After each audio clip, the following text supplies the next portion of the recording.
I'm James Gardner, host of Your History, Your Story, a podcast for everybody who loves stories about interesting people and events told by those who uncovered them from within their own family trees. This, we hope, will inspire you to discover and celebrate your history and your story. Welcome to Your History, Your Story. In this episode, we have a truly remarkable guest, George Meade.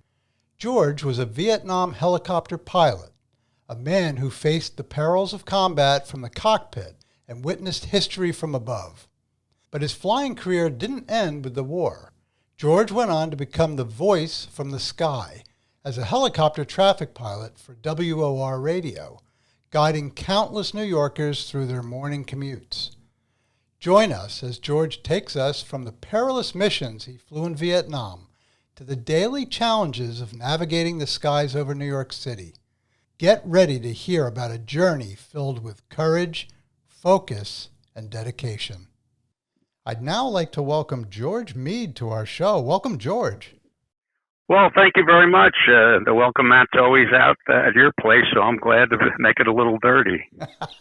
Thank you very much. You know, I'm so really excited to have you on our show because as a kid, I should say junior high and high school, your voice was often in our kitchen on the radio. And you could never get rid of it. Could never get rid of it. No, actually, my mom was a big fan of Rambling with Gambling. That was always on, and we even had it on in the evening sometime at dinner time. I don't know why. Even when my father was home from work and we were getting ready to eat, we still had like traffic reports on. Well, talk radio was, television was different then. So talk radio was a great format. You didn't have to sit in front of it and everything. And whether it was on in the morning, in the middle of the day, in your car, whether it was on at night, a lot of people couldn't go to bed at night without a radio next to their pillow and listening to some talk show on at night, and then they would just slowly go into slumberland. So radio was a major factor way back when. It may not be now, but yeah, it certainly was. And the other thing is, you're a fellow New Jersey guy. George, how long have you lived in New Jersey? Well, I was born in New York City, and at the age of 3, moved out to New Jersey, and I've lived there since 1946. I was in Bergen County. First in a town called East Patterson, and it began with an E and a P. So when after the Kennedy assassination, they changed it. They were going to do it at Kennedy Park, and then the town council said, well, why don't we just make it Elmwood Park, and that way we don't have to change the initials on the fire apparatus so we can save money. So that's what it is now, Elmwood Park. And then, I went to school locally, St. Anne's and Fair Lawn and Pope Pius and Passaic. Neither one are functioning now, and Seton Hall University and South Orange. And then went into the service, and then after the service, continued in Bergen County. And I live in Oakland, New Jersey, where I've lived, most of my adult life. People say, well, gee, now you're getting older, aren't you? You and Barbara going to move, my wife and I? And I said, look, I live in a ranch house on a cul-de-sac. What's your next question? Yeah, I like that. And I understand your family lives nearby as well, right? Yes, they all, the oldest one, Tracy, I have 3 daughters and a son. She just recently moved to Florida. Hurricane season, she knows about that now. And the other 3 live within a half hour, so we have 4 kids and 8 grandkids, so there's always something going on locally. So it's nice to have them all pretty close. Yeah, and retirement is not exactly restful when you have a lot of grandchildren. I know we have 5, so I know how that feels, but it's a lot of fun. Yeah, it's a lot of fun watching them grow up, and things like you're doing right now gives me a chance to reflect on my life, and then they know I'm just not that old grumpy guy sitting in the corner, that I did something with my life. Well, you certainly did a lot with your life, so that's a good segue into talking about your very, very interesting full life that you've had and continue to have. When I think of George Meade, Sometimes I think of the Civil War general at Gettysburg, but you're a different George Meade who's extremely accomplished as well. Aviation is what I think of when I hear your name. I think of helicopters, automatically helicopters. And let me ask you, how did you first get interested in aviation? Well, it's interesting. I'm not going to take you back to the Civil War, but growing up with a name like George Meade, my father was also George J. Meade. That's my middle initial. He was John. I was Joseph. But he was a Civil War buff, so I knew a lot about George G. Meade, the general, which a lot of people don't realize that he was an engineer and he designed all 13 lighthouses in New Jersey. So he does mean a little bit to New Jersey. But I really got into I wasn't a kid that daydreamed and looked out the window and said, oh, if I could just go up in the air, if I could be like a bird, if I could fly. But my father always had an interest in aviation. He grew up in Hasbrouck Heights near Teterboro Airport, and I used to always sneak down there and try to, meet the famous aviators, Lindbergh, and try to wash planes and everything. So he always had an interest in aviation. He never really had to push me much.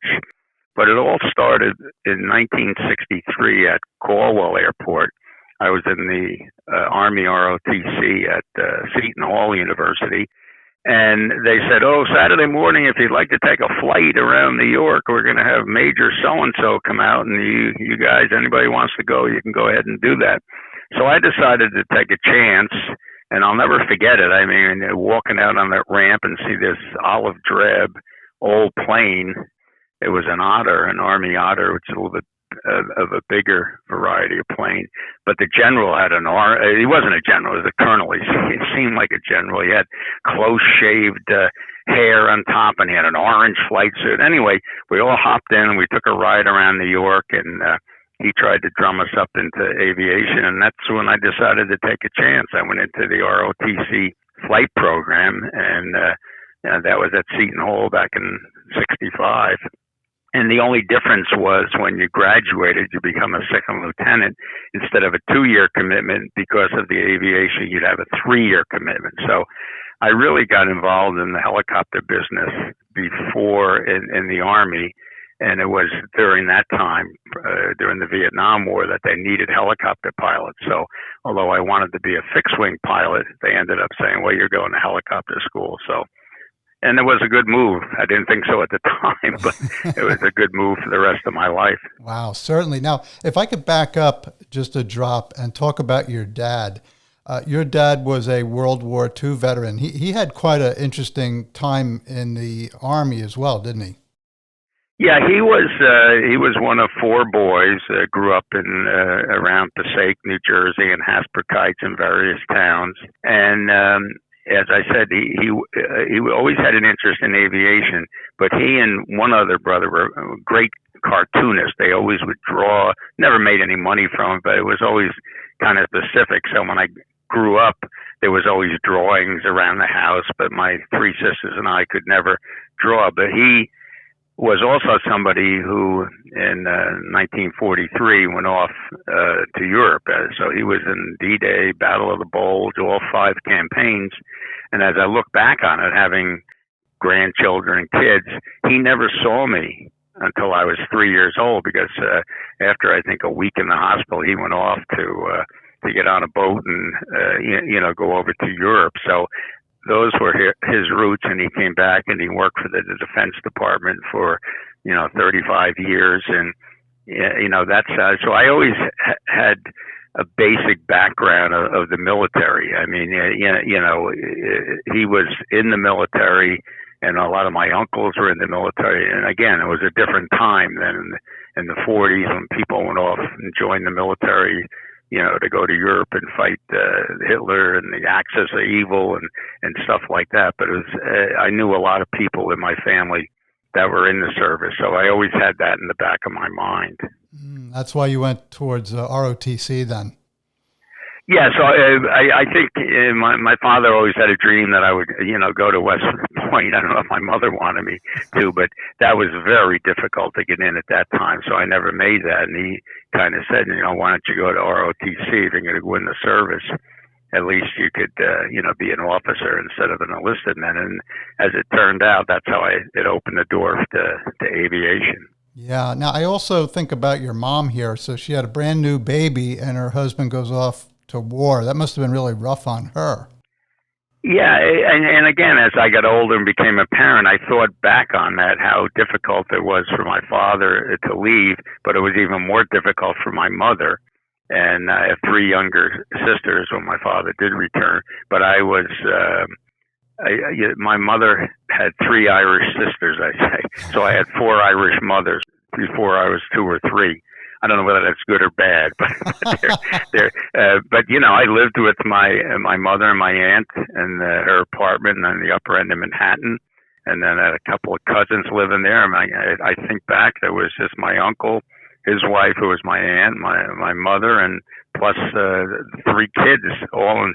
I don't think it was more than a 2-bedroom apartment, but it was a different time. But there was a lot of togetherness, and of course, all of the husbands in that neighborhood were over in Europe in World War II, so you'd see stars in the window and stuff like that. And there was a lot of anxiety having your husband away. And it wasn't like when I went to Vietnam, I went for my commitment to go to Vietnam was a year, and I went for 368 days. I mean, my father and the rest of the people in World War II, they took off on a boat from Lower Manhattan, and they had no idea when they were coming back. Was it going to be a year, 2 years? But it ended up being 3 years. Yeah, you're right. Yeah, for sure. Now, I want to talk about helicopters. I'm no aeronautical engineer. I don't know much about it, but they look like they shouldn't fly. Right. Well, the thing is, as I started out in the ROTC flight program, I took my private pilot license in fixed wing. I was out at Caldwell Airport every weekend when I was a senior in college. And so fixed wing is one thing. And you look at that and they say, well, they can just kind of float around and everything else like that. But helicopters are very difficult. It's hard to even explain how they fly. I mean, there's a motor, there's a transmission, there's a main mast that turns rotor blades around above you. But if you think of equal and opposite reaction, as the blade goes one way, the body wants to go the other way. So now you need a tail rotor to keep you straight. Well, all of a sudden you think, oh my goodness, there's all these things that, well, when you're sitting in the seat, your both feet operate the tail rotor, and your arms, your left arm has a collective pitch stick, which raises you up and down, and the right hand is between your legs, and that's a cyclic stick, which makes you go forward and backward to the side. So it's unbelievable. I mean, you're like a one-arm paper hanger, and I can't still explain how you do it.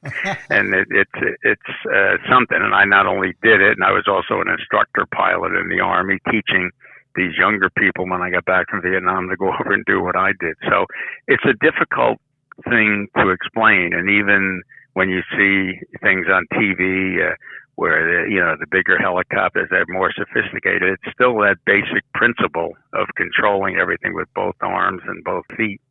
Wow. It sounds like a lot of stuff to be concentrating on that you couldn't possibly concentrate on doing anything else, like land in a battle zone, or to pick up injured or wounded soldiers, or even to report traffic weather and talk to people on the radio. It seems like just operating the helicopter alone would be more than anybody would be expected to do. But can I ask you, when were helicopters first used in the military? Do you know that? Oh, it was probably I was over in Vietnam in 1966, and they had already been established there for a number of years. But back in the 50s, these old big helicopters that were big and cumbersome were used in the military in Korea and things like that. When you think of the most obvious one, you think of the TV series or the movie MASH. Yeah. You have those bubble helicopters. So they were used way back in the 50s. And then as time went on, they became more and more sophisticated. And the reason they were so prevalent in Vietnam is because everything was air mobile. There were, massive jungles where you couldn't land and things like that. And you couldn't move people around. They couldn't walk through the jungle. So you use the helicopters to go from one opening to another. So in terms of helicopter warfare, that really was the battleground was so the environment was so tough to get around and walk that they would use the helicopter. So it became very prevalent in Vietnam, and even now it's used, but not as much. Now it's kind of a different game. It's all computerized warfare. Exactly. So when you came out of the ROTC program and you had the training, aviation training, helicopters, when you were told you were going to Vietnam, how did that hit you? Like, what did you know about the war at that time, and what your role was going to be in Vietnam? Yeah, I think when we all knew going into the service at that time in aviation, you were going to end up being a helicopter pilot. And where were the helicopter pilots sent? They were mostly all sent to Vietnam, because that's what the warfare, the airborne regiments and things, or brigades that were moving around needed the helicopter. So I kind of knew all along that I was going to do that. And the one feature, as you think back now, if you're an officer, a commissioned officer, or a so-called warrant officer, where you might need a couple of years of college, you're getting well-educated people, and then all of a sudden everybody's in aviation, helicopter pilot, but very few of those were full-time, long-term military people. Everybody wanted to go and put their 2 or 3 years in, put the year in Vietnam, and get back home to their loved ones. So everybody had the same mentality, let's just survive. And there were no regular Army or full-time 20-year. You didn't meet anybody in your unit that was going to say, I'm going to make a career out of the Army. Maybe the captains and things like that went to West Point, that were in charge of infantry units. That might be the case. But mostly, I think we got together. I think there was a togetherness of everybody being the same, somewhat educated, just putting in their time, and let's get through this. So that helped a lot. Yeah. Now you went over in 66, so you were there from, say, mid of 66 to middle of 67. Is that right? Yeah, amazing. You always remember your DEROS, DEROS. Only the military has abbreviations for everything. That's date eligible return overseas. So I went over on the 25th of May in 1966, and all I could think about on the next day was May 25th of 1967, DEROS Day, the day I could go back home. So, that was it. And again, you knew it was a year. And a lot of that is where you were stationed now. When you think about war, whether it's World War II or Korea or Vietnam, Afghanistan, whatever, in Vietnam, for every person that was in the field, in the front lines, it would take, I think, 8 or 9 people behind the scenes, whether you're a cook, whether you're delivering the mail, whether you're a medic, to keep that person going. So a lot of it depends where you were stationed. Like when I ever meet somebody, they say, oh, you were in Vietnam? And I said, yes, I was in the 1st Air Cav. Well, that was like apocalypse now. These were these advanced units up in the front lines. And I'm not taking away anything from people who were in Saigon or something like that, because everybody put in their time, and you have as much respect for those kind of people. But a lot of what happens in combat is where you're stationed, whether you're in a remote area someplace in the middle of nowhere, and that we used to deliver, you'd deliver food to troops. You'd bring out wounded from battles that were out in the middle of nowhere. So yeah, you have to understand it's terrible to be in war, no matter what you do, but the people that are up on the front lines, so to speak, really have the toughest job. Now, were you very much, other than looking forward to the day that you came home, were you afraid of what was coming before you actually flew your first mission? Did you hear from anybody who had returned at that point who told you what happened or what to expect? No, I not really, because you were kind of insulated from that, because you'd have your unit, like this group that I was saying, okay, we're all flying out. We're in Travis Air Force Base outside of San Francisco. in California. We're all flying out at 8 o'clock tonight. And next thing you know, you're going into a plane, and then you got to realize when you land, you're going to be in a combat zone. So the only thing I do remember, we were all, cleaned up and everything, and we get off the plane, and then you see some guys who look like they've been put in their year already going to the plane to go home. And they just, they didn't say anything to us. They looked at us saying, probably thinking, now it's their turn, so you didn't have anything in terms of what to prepare yourself for. When you were flying these missions, you mentioned about delivering food or evacuating troops. Were those primarily the two things you did? Were you delivering troops too? What happens is you would never go out and fly alone. You always had at least one other helicopter. And if you had 6 helicopters and there were 5 or 6 people,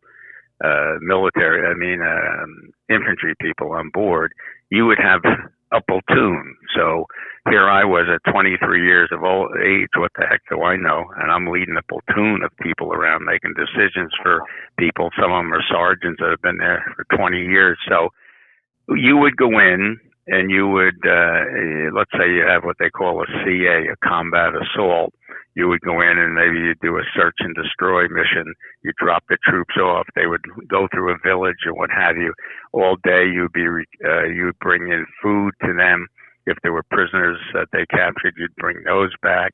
If they were wounded, you'd go in. They had specific helicopters for medevac, but you'd never shut down. You'd never turn down a mission for somebody who was wounded or anything like that.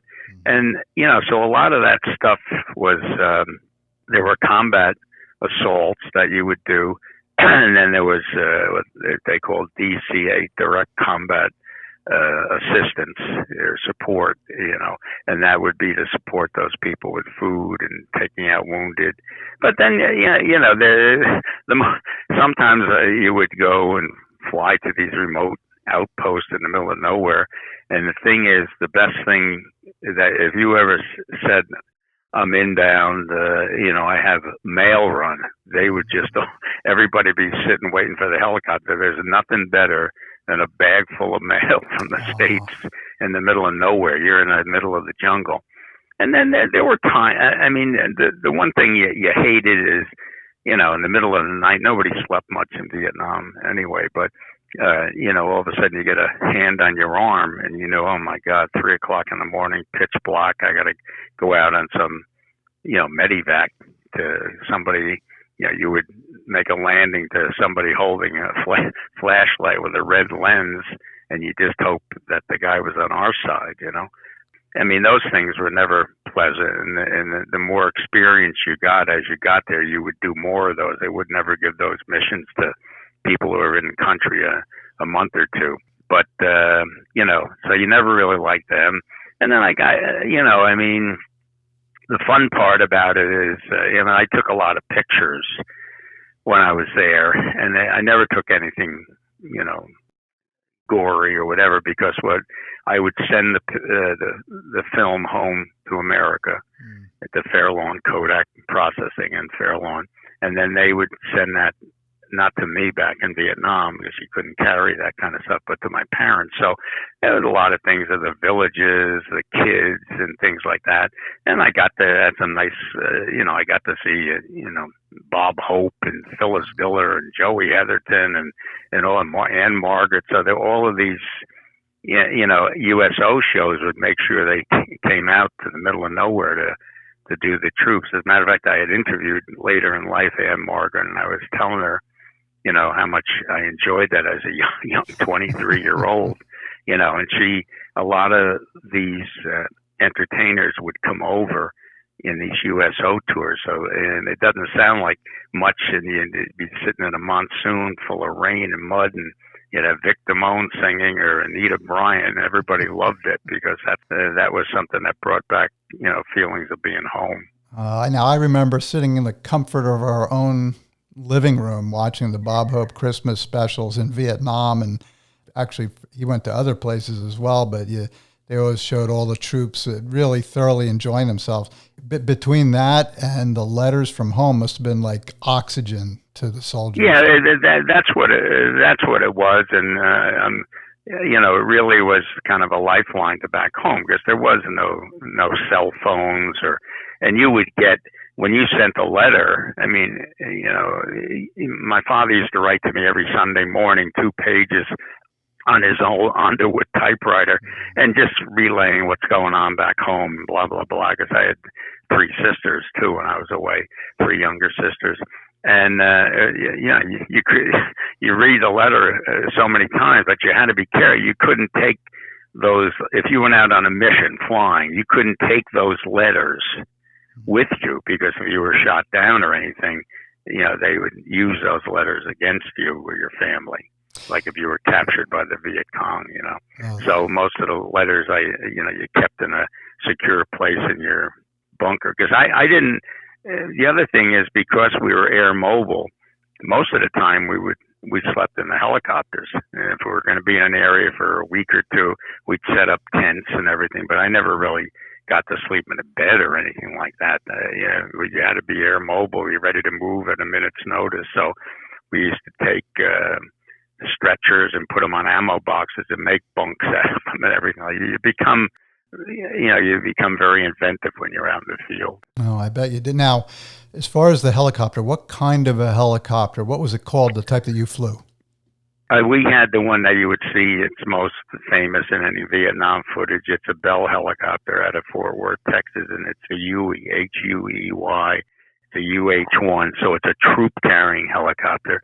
Be 2 pilots, a pilot and co-pilot, 2 door gunners. One was a mechanic, and then you'd fit 6 people on board. And you would slide the doors back. So when you went on an assault or something like that, the doors were never closed. So you'd get wind and noise and everything else, and there was nothing more confusing than going on a combat assault because the radio is talking and the firepower support and everything.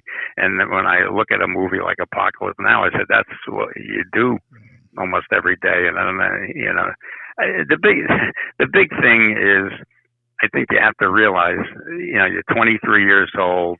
You have about 300 or 400 hours, which is always dangerous because you think you could fly through a brick wall. So, I mean, as you get older, you would never do half the stuff they ask you to do. But that's the theory of war. They get young people younger and younger, and they think they can do everything. So, but it was confusing. Oh boy! Now I'm thinking, did you ever? This is a really dumb question, but did you ever take hits? Did the helicopter ever take hits? Well, people, ask me, "Oh, did you ever get shot at?" Well, you only know if you were shot at if you were hit. So unless you hear a ping or something like that, or sometimes we'd go down and the crew chief would look over and said, "Oh, good, gee, but it looks like we took a round in the back." And unless you get hit in the engine and the ship goes down, you really don't know. Unless you've been hit, and the seat you're sitting in is armored. In other words, the bottom it would be armor. It's very heavy, and there was a panel that would slide over your right side if you were sitting in the right side that would prevent you from getting shot from either down below or to the side. Mm-hmm. But all of that made the ship very heavy, and that was another problem with aviation in Vietnam. It was so hot and humid that you couldn't sometimes pick up the helicopter because there just wasn't enough density altitude, which measures the molecules in the air. It sounds sophisticated, but if it was hot and humid, there isn't enough to pick the helicopter up. So a lot of times we'd have to, tell people you're going to have to get off. We'll come back for you, because you couldn't get off the ground. I'm just trying to put myself in your position or any of those pilots' position about being shot down and the thoughts of being, well, of course, being killed by being shot down, but also being captured by the enemy. Yeah, I don't think you really think about that. I mean, again, maybe it's because you're youth, but I mean, you're flying thinking, hey, I can do whatever. Nobody, I'm invincible. You're just at the right hour level, aviation-wise. So I never really thought too much about that. I mean, as you get closer to that DERO state where you're going home, we always said, the guys that were going home shortly because they'd be flying at higher altitudes out of small arms range. And, Yeah. and that's what you would do. And I remember I had to go, I was waiting to go home, and there was a medal ceremony that I had to go to, and I just was terrified because I had to go back out to the field to do it. I said, why can't you just mail it home? Now you got to go back out. You're going out tomorrow, but then blah, blah, blah. So all you wanted to do was, I told the guy flying us out, I said, make sure you go high as you can, because that would be at a small arms range. Wow, for sure. Now, you mentioned about letters from home. Now, you had met a special person before you left for Vietnam, correct? Yes, I was at the Jersey Shore, and I met my present wife, Barbara. That was back in, I guess, '65, and really just it was a casual thing. We met down in Spring Lake Heights and around Manasquan and some of those hangouts down there, like the Osprey and everything. And I just happened to meet her. I saw her again at this hoagie shop. This is way before Jersey Mike's Hoagies, but as I often kidded her, I said, I knew I was going to end up marrying you when you ordered no onions on number 3. But she started writing to me because one of the guys in the group who was back here in the States, write to George, he's lonely out there, blah, blah, blah. So our relationship really developed between writing back and forth. So, and then, we still have the letters that I wrote to her. I couldn't keep the letters she wrote to me, but again, they don't want any from a sense of security if you were captured and everything else like that. And as a matter of fact, we brought them out and read them and everything. And I one time put them on WOR. They had a Veterans Day radiothon, and I was running that for the whole 24 hours. I forget what year it was. It might have been the late 70s. But I read those letters on the air, or some of them, and they had such a dramatic response from people and everything else like that. It raised a lot of money and everything. The thing about being in the military and the war thing, there's a sense of loneliness. So whether it's mail or nowadays they send phone, email and stuff, you really need to get that lifeline back to the States. Oh, for sure. I think you and I spoke earlier, and my dad and mom met in London. My dad was in the U.S. Army. My mother had been in the Royal Air Force, and they met at a tea dance. The war had ended. It was, I think, New Year's Eve '45, and they sent letters back and forth for over 2 years until my mom came over to the U.S. So letters were very, very important. I actually can only find one of them, and it was kind of a card, but I wish they had saved them.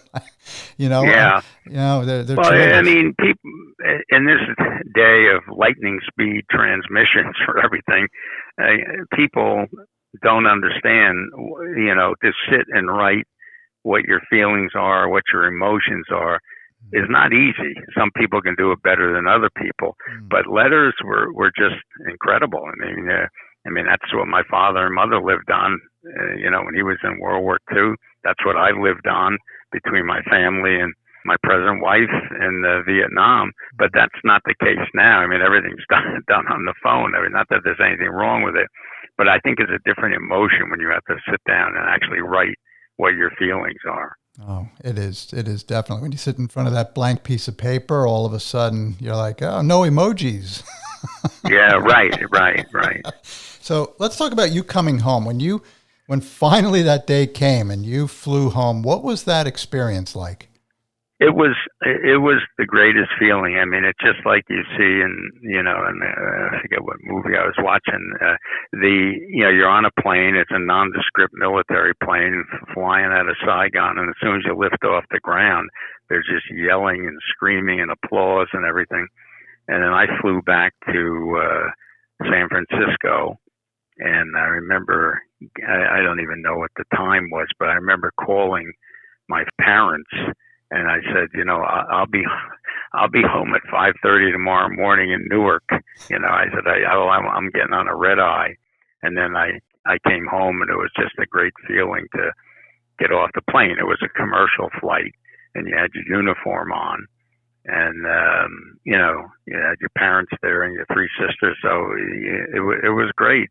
And the thing is, you were kind of lean and mean after a year in Vietnam. The foods are not good. You're out, and it's very hot, so you're tanned and you're very thin and everything. So they must have all thought I looked good, So that was a relief for my parents and sisters that they didn't know what to expect.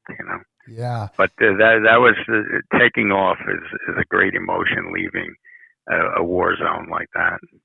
Wow. Now, when you did arrive, so it's 1967, did you get any flavor of resentment towards you being a soldier who had been to Vietnam?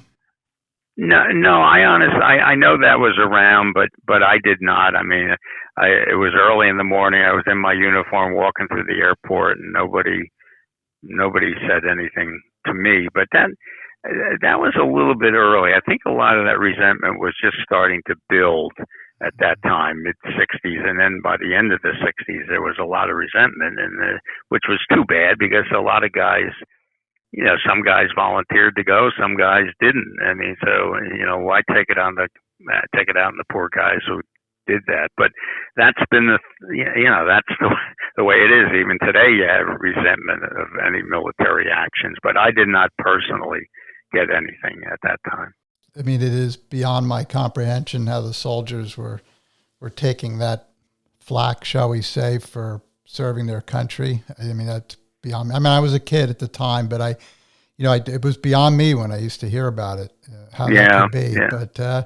But so that was kind of earlier on in the war that you came back.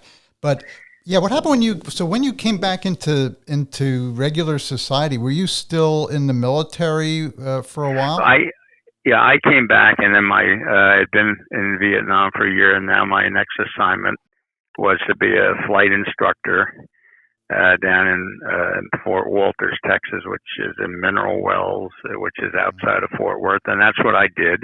And I would have stayed in the service, but then they wanted me to go back to Vietnam. So I decided, time to come home. And, at that time I had about 1,500 hours or whatever it was, or flying, or maybe less, but it was all in helicopters. And I thought, the next thing I'll be is an airline pilot. Well, nobody's going to hire you, and you have 75 hours of fixed wing, and you have all these hours of helicopter. And that's how I went around trying to get jobs. And I remember I finally couldn't get anything, and I took a job with Johnson & Johnson in New Brunswick. And all of a sudden, somebody called me from Butler Aviation, which I had already done an interview with, and said, "Hey, so-and-so quit," or something like that. "Can you come in Monday?" So I had to call Johnson & Johnson and said, I'm not going to be selling Band-Aids. I'm going to be flying around for Butler Aviation. That was out of LaGuardia.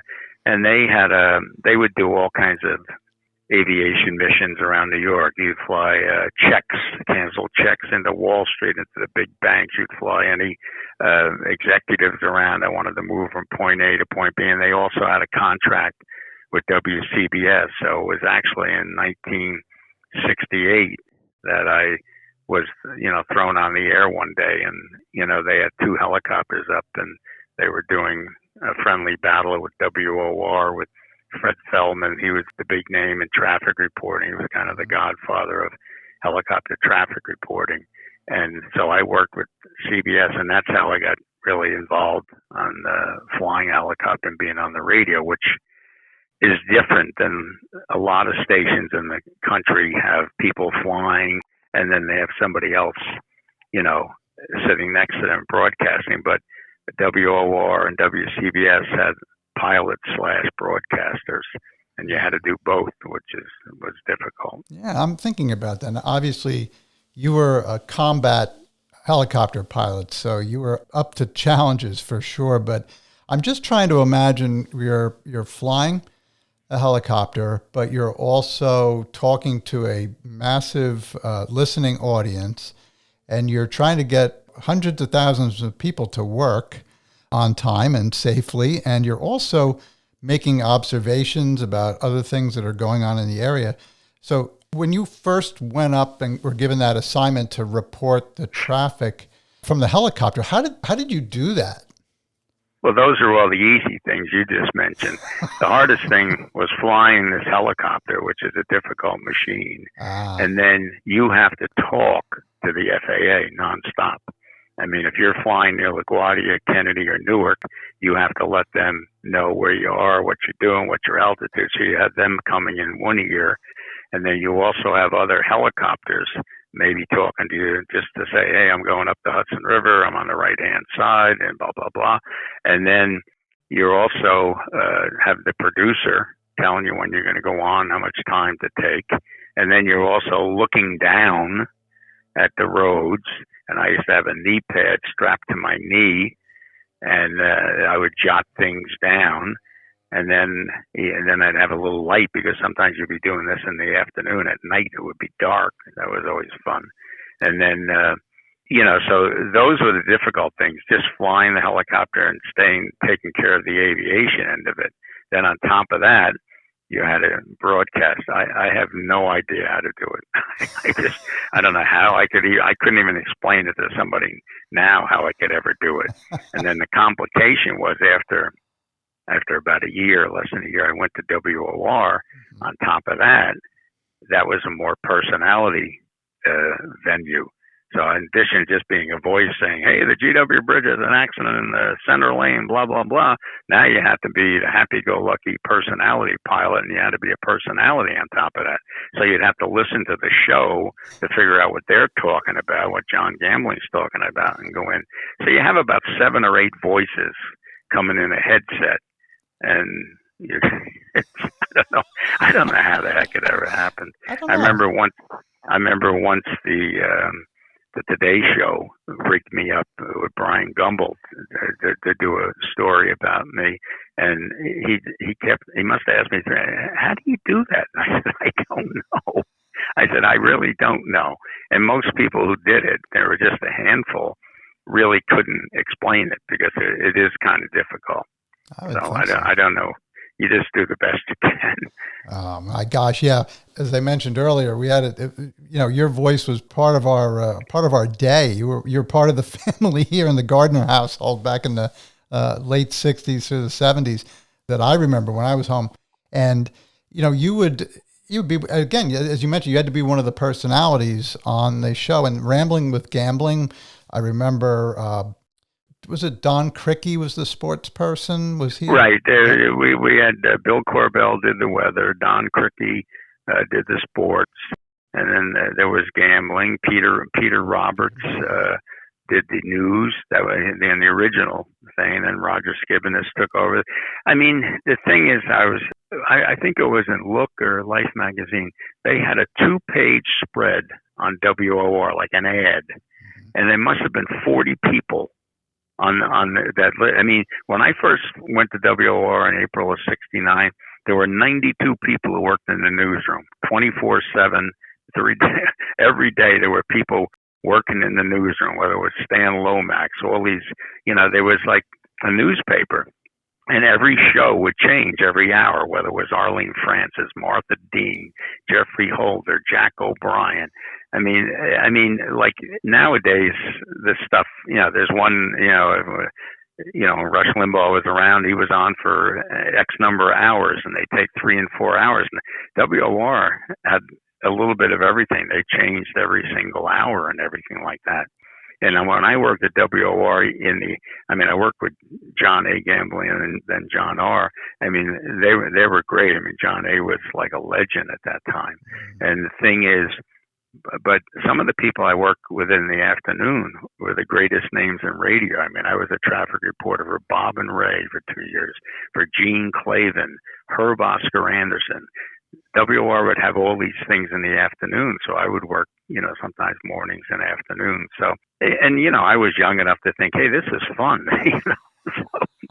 and it was. And being a quote unquote personality talk radio, it enabled me to do many other things. I mean, if somebody came to shoot a movie in New York, they wanted a helicopter, they talked to George Meade. I mean, I did a book, George Meade in New York. I did commercials. I did everything you could think of, all because I took a flight lesson in Cornwall, New Jersey, back in 1965. But so I have no regrets looking back and doing these things. But it was a lot of fun.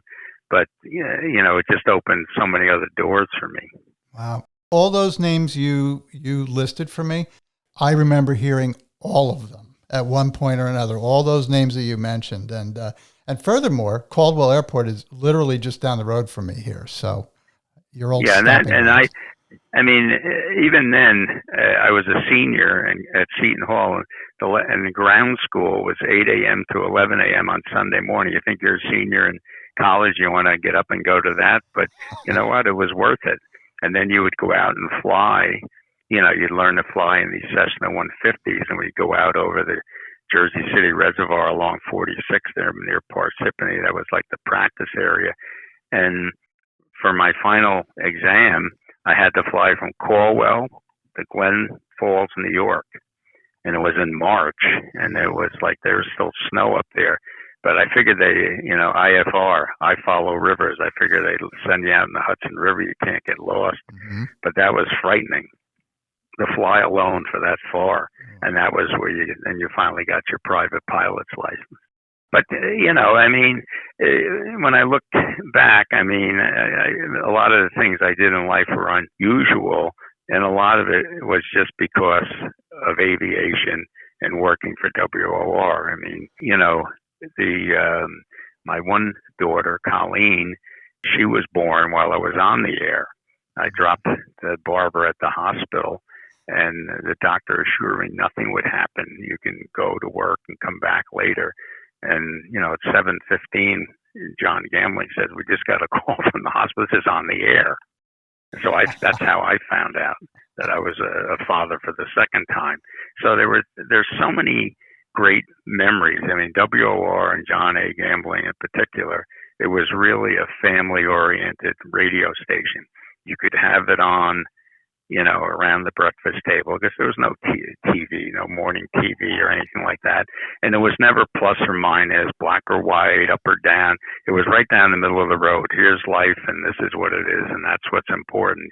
You never knew what anybody was or what their persuasions were about life, their politics, or anything. So it was a great radio station to work for, and it was powerful. I mean, people knew me from being on WOR, and I still meet people occasionally, and the same thing happens. Oh, yeah. And so people were just doing life, and you were helping them get to work, and you were sort of, hey, this is a new day, and this is what's going on, and you were just helping people out, and you became as like you were with us. You were part of our family, as were some of the other people you mentioned. Now, when you're getting up for this job, you had to get up really early for a lot of years, right? Yeah, that's right. And how did that affect your family? How did that go? Well, like when, Barb and I have been married for 56 years. And when I was working, I would say that I married Barbara for better, for worse, and for lunch, because I was always home for lunch. I mean, the thing is, I'd be gone early in the morning, and when I stopped flying after 25 years and worked in the studio, I mean, I'd be up at 3 o'clock and in the station, like 4:30 in the city, but then I would be home by lunchtime. But as the older you got, the more exhausted you got. I mean, it's not an easy life. So when I watch somebody on TV in the morning or listen to somebody on the radio, I realize they're going through that same thing. And when you go to bed and your alarm is set for 3 o'clock, there's nobody there to help you out of bed.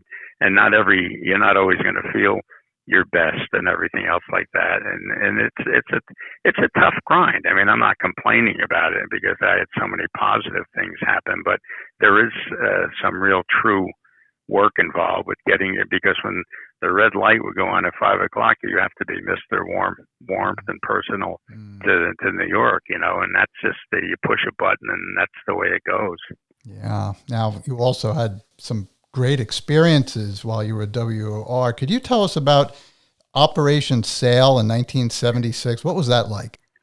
Yeah, that was really the highlight on the positive side of everything in broadcasting at WOR. Operation Sail was going to be the celebration of the 100-year anniversary of the country. And what they were going to do is have all these tall ships, which are always dramatic, come right up the Hudson River underneath the GW Bridge. They turn around and go back down. And nobody really knew what to expect. What was this going to be? So they had envisioned thousands and thousands of people being on like the Jersey Palisades on the West Side Highway because that was closed so they could view it. And there were, I think, 5 or 6 helicopters there, New York City Police, and there was Secret Service because the president was there, and myself, and I think one other news outfit. And so I got to see this firsthand. I flew from early in the morning till when it was all over, and it was really, really dramatic. I did a whole slideshow on it called Flying Sails, and I was showing it all over the eastern seaboard. And it was really, really dramatic to see this. And you would see these men, these sailors, standing on the yard arms, the crossbars, so to speak, of the mast, and, put the mast down and everything else like that. And it turned out to be probably the greatest day in New York City's history. I don't know if we could ever get everybody together again like that, but it turned out to be a great day. So that was really a fun thing. So, yeah, I remember that when that happened back in 76, I graduated from high school that year, and we all wore the little bicentennial red, white, and blue tassel on our graduation caps. Oh. It was a big year. So in 93, I understand from what I've done a little research that you moved on to, did they sell the helicopter at WOR at that time? Yes, at that time it became so expensive to run that every day, morning and afternoon. So one day I remember we had gone with the kids to Disney World, and I came home and I got a call from the general manager, and he said, "Well, we have bad news. We're going to sell the helicopter." And I said, "Oh my God, I just sank down." And then, but the good news is we're going to keep you and bring you inside. So actually, it was kind of a blessing because you think 93, I was born in 43, I'm 50 years old. Was I going to do this forever? I couldn't do it forever, physically or mentally. So it worked out to my advantage. It was a blessing. And I worked another 15 years inside at WOR. So, in a way, it was a blessing. Yeah. And I do want to ask you about 9/11, 2001. You were working that day. Can you tell us how you first found out about the tragedy that day, the tragedies that day, and how did that affect you, and how did you have to respond as a news person? Well, our station was at 40th and Broadway, and we had our newsroom windows face south, and we were one of the few radio stations that had a very small window that faced west. You could look from the studio while you were on the air, which was nice because most radio stations will tell you the weather every morning, but they haven't seen anything outside. But what happened is we'd get a lot of calls about traffic and everything else like that. And there was a truck driver who called and said, I think it was a little before 9, he said, a plane just crashed into the World Trade Center. And really? So I went out of the studio. We were still on the air. And I walked around to the newsroom and I looked, and my first reaction was that it was not an accident, because most small planes stay away from the Trade Center because, that building, so many winds and everything. So we knew something was up. And then Joe Bartlett was in the studio and I was there. And then we just carried on the air until, late in the afternoon, not knowing really, trying to piece it all together and everything else like that. And you could see everything from the newsroom, the buildings come down and everything like that. And it was terrible. And, and then there was you could go outside the windows and walk around outside at WR. Not that people did it, but there was a parapet out there. So I remember going outside there, and doing reports and looking down at the city. And after this had happened and the buildings came down, there was, of course, a large flume of smoke, but you could look down below you at 40th and Broadway, and you could see people running to the river to get on ferries or the Port Authority bus terminal, and you could hear military jets screaming overhead, and you think, oh my God, you're in the middle of this war zone, and then, then you thought, and after a while you start thinking, oh my God, this is a terrible tragedy, and it's there so many people lost their lives and everything. As you look at the buildings, were just a smoldering ruin. So it was something to listen. It was an awful day, and you look back and you think it was one of the most terrible things. And having even been in combat and everything else like this was on such a large scale. So it was a terrible day. Yeah, it certainly was. And how did you get home that night?